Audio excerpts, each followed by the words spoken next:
Assalomu alaykum qadrdonlar, yaxshi insonlar, yaxshimisizlar? Tanjonlaringiz sog'mi? Anchadan beri video qo'yganim yo'q.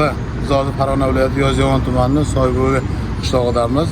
Kurikda oldinlar shu Soybo'yi tomonga Namangan universiteti yo'llarida zapravka bor 3-7 dan. Shuni oldamiz. Mana bundan oldingi videoni Instagramda ko'rgan bo'lsangiz, Instagramga qo'ydim.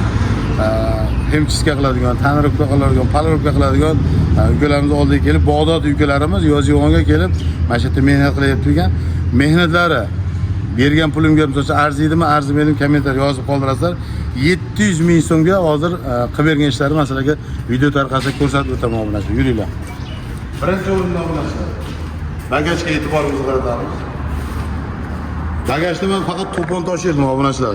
Parrandalarim tagiga to'pon toshirdim. Mana salondan qanday chiqqan bo'lsa, o'zi shunaqa qilib cho'tka qilib berishibdi. Endi salonni keyin ko'rsataman, motor qismiga o'tamiz obunachilar. O'sha 700 ming ichida obunachilar. Motor, salon, bagaj bo'ldi. Mana motor qismi. Mana ko'ryapsizlar motor qismini. Mana bacho'lari ham sarg'ayib yotgan edi. Mana salondan olingandan beri umuman yuvilmagan edi.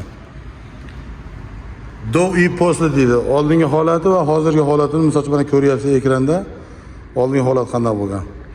Qolaversa mana ballonlarni ham ponni qoraytirib, yaltiratib, ustlarini ham yuvib, endi salon qismiga kiramiz. Salon qismida obunachilar. Ponni chexoli bor edi, chexol eskirib ketganda olib tashlaylar dedim, olib tashlab o'zini zavodskoyini chiroyli qilib tozalab berdim. Ponni sidinlarda hemchiska qilibdi mana. Zavodskoy sidinlar hemchiska qilib, qolaversa mana ich tomonlarini ham ko'ryapsizlar. Ponni majlarni ham, bedlar ham o'sha qirilayotgan edi. Buni ashpulari ham ponni tozalashdi, majlar ham kir bo'lib ketgandi. Farzandlarim chizib tashlagan edi. Mana torpedalari.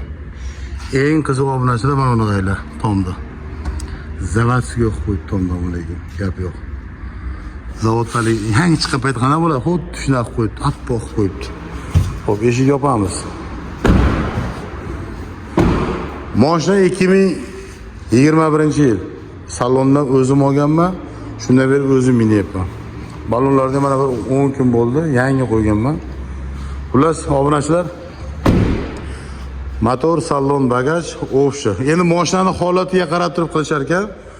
Men mashinam yangilik uchun 700 mingga motor, salon, shtoba ertaga menga o'xshab yudiraman degan insonlar bo'lsa, bemalol kelsalar, mashina qanday ko'rinishda yangi qilib berar ekan. Даже mashinangizni ko'rib turib, salonda mashina olsangiz ham kelmay qoladi, chunki o'zi yangi bo'lib qolganda. Mana oldi ko'rish. Bagajda yo'q bor-ku, kapotni ham. Ha, kapotni yopib ko'ring.